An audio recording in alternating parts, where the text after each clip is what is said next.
आज हम लोग साबुन की स्वच्छीकारक क्रिया के बारे में पढ़ेंगे। इसके पहले साबुन और साबुनीकरण पढ़ चुके हैं। साबुन क्या होता है, साबुन कैसे बनता है, साबुनीकरण किसे कहते हैं, इस पर चर्चा हम लोग कर चुके हैं। थोड़ा सा उसी को आगे बढ़ाते हुए एक प्रश्न कभी कभी पूछ देता है कि अच्छे साबुन की क्या विशेषता होती है। तो 2-3 पॉइंट में आप इसका उत्तर देते हैं। अच्छे साबुन की विशेषता या अच्छे साबुन के गुण क्या होते हैं। तो अच्छा साबुन क्या होता है, आप ऐसे कह सकते हैं जैसे इसकी विशेषता में पहली विशेषता दे सकते हैं कि साबुन सस्ता होना चाहिए। एक कहावत है, चीप एंड बेस्ट, यानी जो मनुष्य होता है, मनुष्य का स्वभाव होता है, उसकी प्रकृति होती है कि हमारा सामान सस्ता से सस्ता हो और बढ़िया से बढ़िया। ये नहीं सोचता है कि अगर बढ़िया सामान है तो वो सस्ता नहीं होगा, महंगा होगा ना। लेकिन मनुष्य का ये स्वभाव है, वो चाहता है कि सामान बढ़िया से बढ़िया हो और दाम कम से कम। तो एक अच्छे साबुन की विशेषता क्या होती है, जहां तक संभव हो सके पहली बात साबुन सस्ता हो, ठीक है ना, सस्ता होना चाहिए। दूसरी विशेषता, साबुन में हानिकारक पदार्थ नहीं होने चाहिए। एक अच्छे साबुन की विशेषता है। कभी कभी आप कपड़ा धुलते हैं, देखिए आप कपड़ा धुल दिए, धुलने के 1-2 घंटे बाद देखिए तो आपके हाथ में चुनचुनाहट होने लगती है, खुजली होने लगती है, अगियाने लगता है, जलन होती है। 1-2 दिन बाद देखिए तो रूखा हो जाता है, फिर रूसी छूटती है, चमड़ी छोड़ता है, तब फिर नया चमड़ी निकलता है। कभी कभी ऐसा होता है, यानी उस साबुन में कास्टिक की मात्रा अधिक रहती है। तो जब कास्टिक की मात्रा अधिक रहती है तो मैल को तो साफ करता है, लेकिन वो हाथ के भी मैल को क्या करता है, साफ कर देता है, इसीलिए वो खुजली होने लगती है। तो ये हानिकारक पदार्थ, आवश्यकता से अधिक छाप नहीं होना। अगर वैसे साबुन का प्रयोग नहाने में कर दीजिए तो बाल भी झड़ जाएगा और पूरे चेहरे की चमड़ी जो है ब्लीच कर देगा, ठीक है ना। तो साबुन सस्ता होना चाहिए, साबुन में हानिकारक पदार्थ नहीं होने चाहिए, साबुन में मैल साफ करने का गुण होना चाहिए, ठीक है। और साबुन लगाने पर मिट्टी की तरह बहना नहीं चाहिए। कभी कभी साबुन ऐसा होता है, कपड़े पर आप घिसते जाइए, पता चलेगा साबुन खत्म हो रहा है, झाग बन ही नहीं रहा और वो मिट्टी की तरह से उसमें बहता जो है चला जाता है। तो ये सब नहीं होना चाहिए। तो यह एक अच्छे साबुन की विशेषता होती है। और साबुन टूटना नहीं चाहिए। कभी कभी बढ़िया साबुन अगर नहीं है तो आप रगड़ते जाइए, आधा साबुन खत्म है तभी वो बीच में से क्या होता है, टूट जाता है। अगर वो बढ़िया किस्म का साबुन होगा तो अंतिम समय तक वो घिस करके पतला हो जाएगा, लेकिन टूटेगा नहीं, वो अच्छा होता है। तो एक साबुन की क्या है, विशेषता है, ठीक है। इसके बाद देखिए साबुन हमारा एक कपड़ा धोने के काम आता है, एक नहाने के काम आता है। दोनों में क्या अंतर होता है, नहाने के साबुन में और कपड़ा धोने के साबुन, ठीक है। देखिए नहाने का साबुन नर्म होता है, मुलायम होता है, कपड़ा धोने का साबुन कठोर होता है। नहाने के साबुन में कास्टिक की मात्रा बहुत कम होती है, ठीक है। और कपड़ा धोने के साबुन में कास्टिक की मात्रा अधिक होती है। नहाने का साबुन त्वचा को नुकसान नहीं पहुंचाता है, लेकिन कपड़ा धोने का साबुन होगा तो वह त्वचा को नुकसान पहुंचाता है। नहाने का साबुन अधिक मात्रा में झाग देता है, धोने का साबुन उसकी अपेक्षा कम झाग देता है, ठीक है ना। तो ये आपका नहाने का साबुन और धोने का साबुन। अब साबुन हम लोग यूज क्यों करते हैं, चाहे नहाने का हो चाहे धोने का हो। साबुन का प्रयोग क्यों किया जाता है? अपने आप से आप सवाल करिए तो आपको क्या जवाब मिलेगा? मैल को साफ करने के लिए। चाहे वो कपड़े पर लगा हुआ मैल हो, चाहे शरीर पर हमारा लगा हुआ धूल कण डस्ट, ये सब मैल ही तो है, पसीना होता है। तो साबुन का मुख्य काम क्या है? मैल को साफ करना, यानी स्वच्छीकरण क्रिया। तो साबुन की स्वच्छीकारक क्रिया क्या होती? Cleaning action. कैसे यह मैल को, गंदगी को साफ करता है, उसके बारे में हम लोग चर्चा करेंगे। जैसा कि आप जान चुके हैं, साबुन क्या होता है? उच्च अणुभार के मोनोकार्बोक्सिलिक अम्ल का सोडियम या पोटेशियम लवण।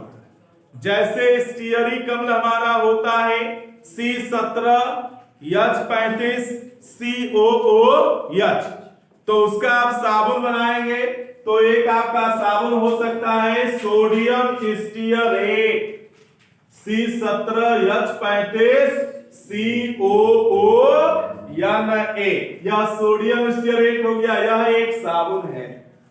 अब चाहे नहाने का काम करिए चाहे धोने का, तो साबुन के साथ क्या मिलता है? पानी। साबुन जल से क्रिया करता है। जब साबुन को जल में घोला जाता है तो साबुन को जल में घोलने पर वह टूटता है।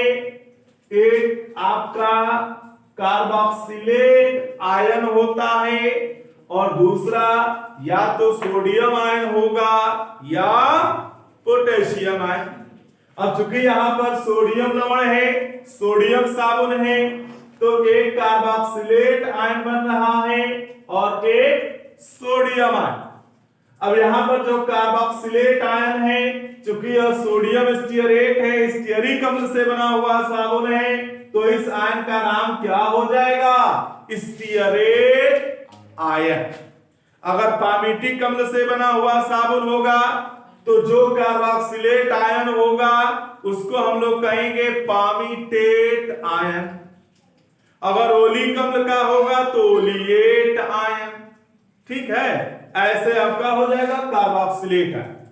तो यह जो कार्बोक्सिलेट आयन होता है, यानी साबुन को जल में घोलने पर साबुन का जो ऋणायन होता है, यह ऋणायन कई ऋणायन आपस में मिलकर के एक पुंज बना लेते हैं, कोलाइडी कण बना लेता है, कोलाइडी कण का रूप ले लेता है। कोलाइडी कण जो होता है उसका आकार 50 एंगस्ट्रॉम से लेकर 2000 एंगस्ट्रॉम के बीच होता है। तो ये जो साबुन के ऋणायन होते हैं आपस में मिलकर के कोलाइडी आकार का कण बना लेते हैं, और ये जो कोलाइडी कण बना लेते हैं, इन कोलाइडी कणों में मैल को साफ करने की प्रवृत्ति आ जाती है। तो ये जो साबुन का ऋणायन होता है, ये कई ऋणायन आपस में मिलकर के जो पुंज या समूह बनाते हैं, उस समूह को एक नाम दिया गया है। क्या कहते हैं? मीसेल कहते हैं। क्या कहते हैं? मीसेल। यानी साबुन के ऋणायन आपस में मिलकर एक पुंज या समूह बना लेते हैं, जिसे मीसेल कहा जाता है। अब देखिए, जो साबुन का ऋणायन है कार्बोक्सिलेट आयन, इस कार्बोक्सिलेट आयन में दो भाग होता है। एक आपका देखिए, जैसे इसमें स्टीयरेट आयन में C17H35 यानी कार्बन और हाइड्रोजन, तो इसको हम लोग कहेंगे हाइड्रोकार्बन भाग। ठीक है, और उसके बाद COO-, तो यह वाला आपका ध्रुवीय भाग हो गया, यानी C17H35 COO-, इसमें दो भाग हो गए। एक हाइड्रोकार्बन वाला भाग होता है, यह अध्रुवीय होता है, इस पर कोई चार्ज नहीं होता, और CO- यह ध्रुवीय भाग कहलाता है। अब ये जो हाइड्रोकार्बन वाला भाग होता है अध्रुवीय, यह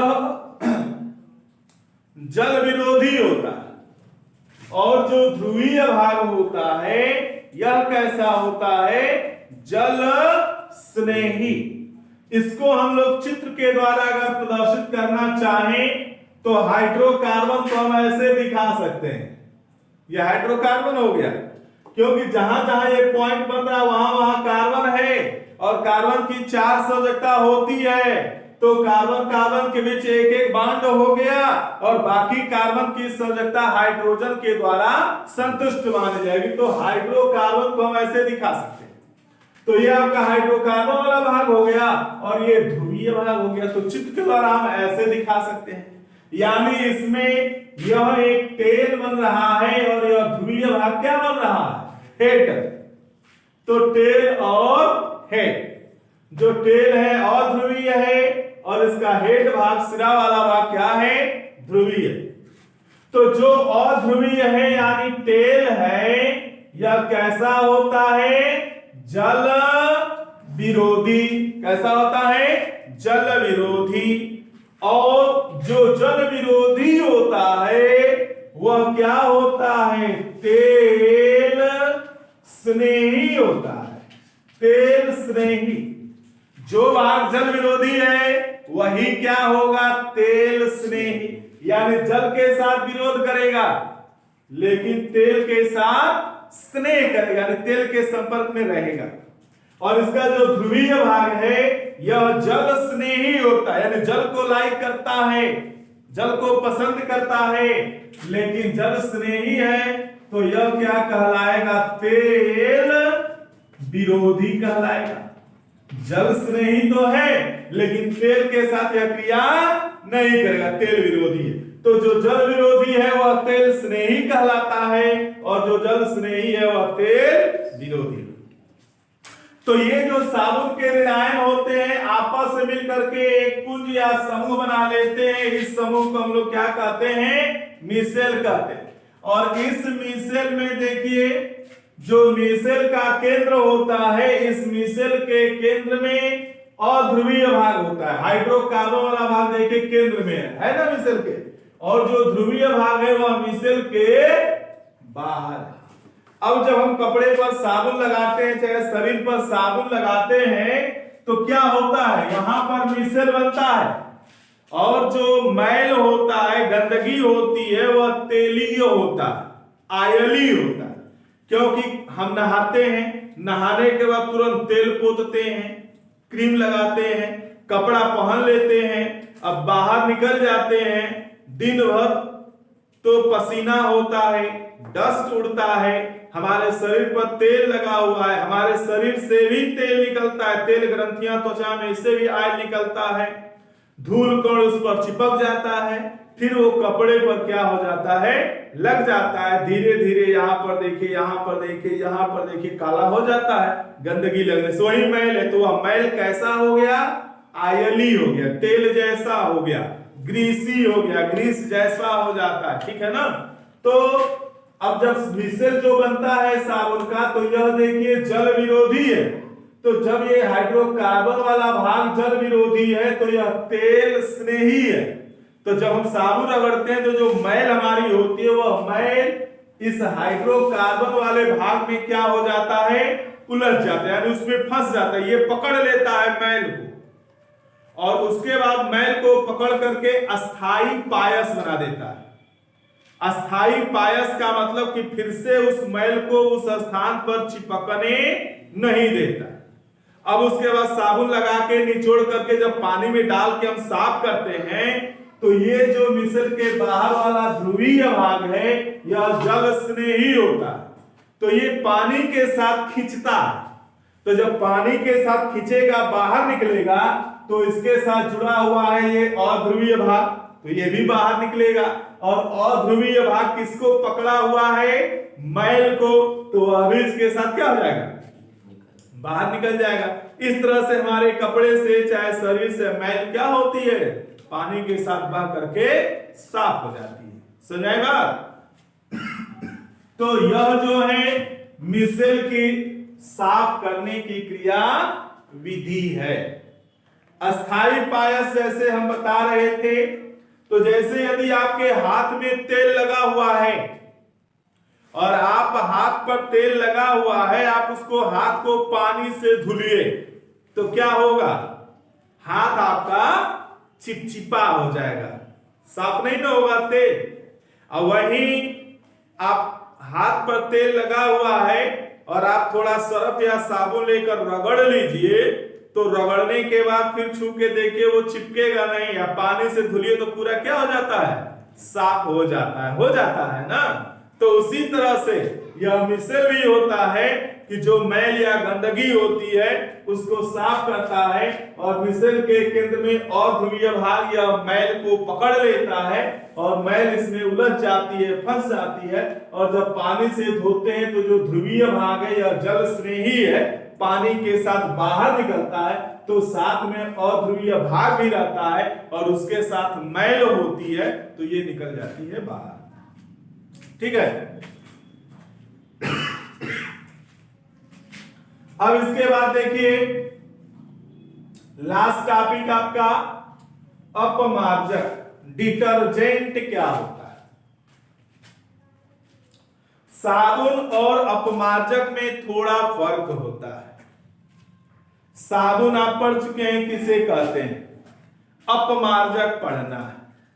तो देखिए अगली कक्षा में आप चलेंगे तो थोड़ा जल के बारे में पढ़ेंगे, या पिछली कक्षाओं में आप पढ़े होंगे जल दो तरह का होता है, एक होता है मृदु जल और एक होता है कठोर जल। ठीक है ना, मृदु जल और कठोर जल।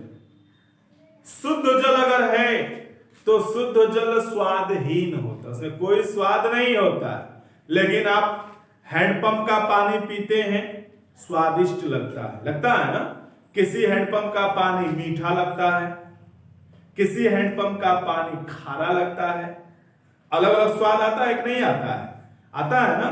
तो क्यों आता है, उस जल में विभिन्न प्रकार के लवण घुले रहते हैं, उन लवणों के घुले होने के कारण वो पानी का स्वाद होता है।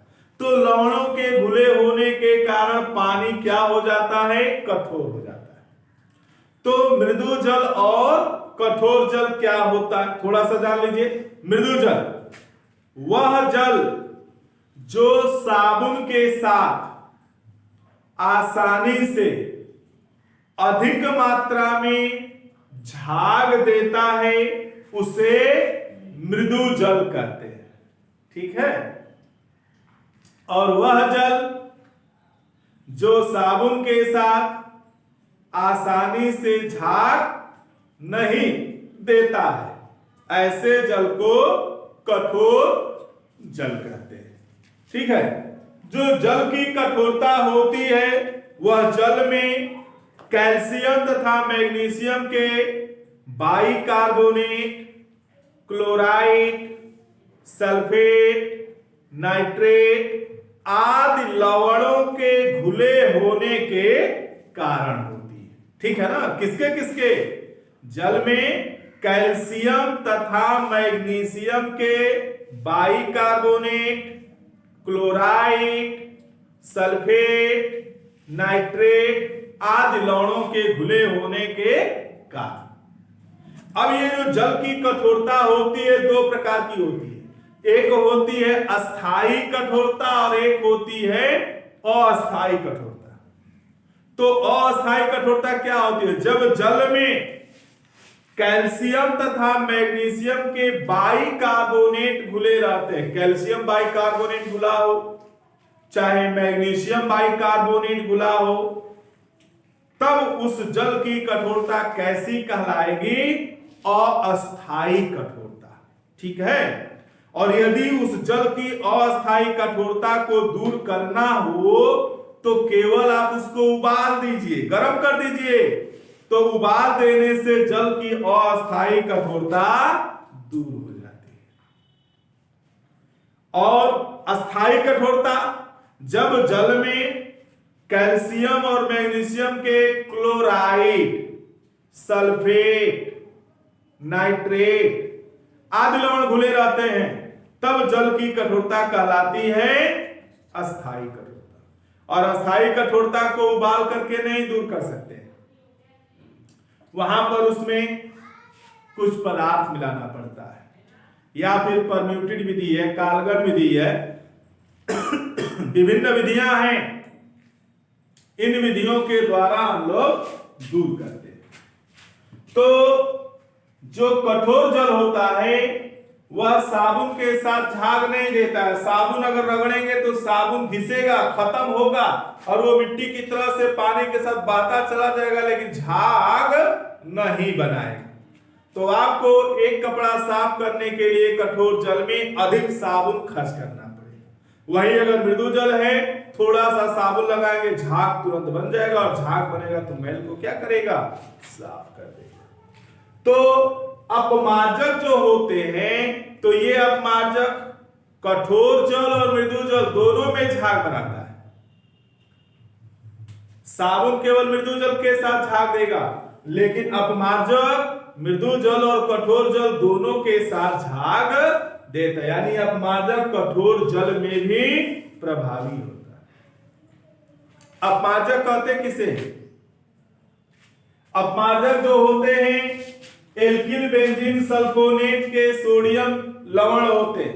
एल्किल बेंजीन सल्फोनेट एरोमेटिक यौगिक आपका है। अब ये एल्किल की संख्या अधिक हो सकती है, कार्बन की संख्या 10, 11, 12 ऐसे हो। तो एल्किल बेंजीन सल्फोनेट के सोडियम लवण को क्या कहते हैं? अपमार्जक। विभिन्न तरह के अपमार्जक होते हैं, धरानी अपमार्जक, ऋणानी अपमार्जक, उदासीन अपमार्जक होते हैं। लेकिन अपमार्जक की विशेषता होती है कि यह कठोर जल में भी प्रभावी रहता है, अर्थात मैल को साफ करता है, जबकि साबुन कठोर जल में साफ नहीं करता है। अपमार्जक त्वचा को कोई हानि नहीं पहुंचाता है, ठीक है ना, त्वचा को हानि नहीं पहुंचाता है। जबकि जो साबुन होता है उसमें कास्टिक की मात्रा होती है और वह त्वचा को क्या करता है, हानि पहुंचाता है। अपमार्जक कोमल वस्त्रों को नुकसान नहीं पहुंचाता है। जैसे आपका रेशमी कपड़ा है, ऊनी कपड़ा है, तो उसको आप सरफ या साबुन से नहीं धुलते हैं। धुलते हैं स्वेटर को आप साबुन से धुलते हैं। अगर स्वेटर को साबुन से धुल दीजिए, कपड़ा धुलने वाले साबुन या सरफ से, तो वह स्वेटर रूखा हो जाएगा। तो उसको मुलायम रखने के लिए ऊनी कपड़ों को आप एक पदार्थ आता है ईजी के नाम से, उसका प्रयोग करते हैं। तो ईजी क्या होता है? जैसे शैम्पू होता है उसी तरह से वह भी होता है। तो ईजी अपमार्जक होता है। आपका जो शैम्पू होता है, शैम्पू भी क्या होता है? अपमार्जक होता है। बाल में लगाते हैं, बाल कोमल होता है। अगर कपड़ा धुलने वाले साबुन से बाल को धुल दीजिए, बाल आपका क्या हो जाएगा, कड़ा हो जाएगा, रूखा हो जाएगा, खुरदरा हो जाएगा, त्वचा को काटता है, ठीक है ना। तो ये अपमार्जक जो है कोमल वस्त्रों, त्वचा आदि को कोई नुकसान नहीं पहुंचाता है, ठीक है।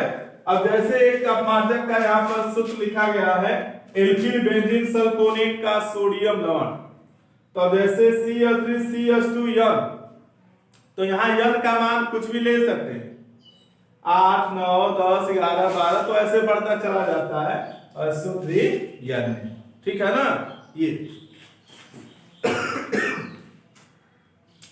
एक प्रश्न और आपसे पूछ देता है कि अपमार्जक और साबुन में कौन बेहतर होता है?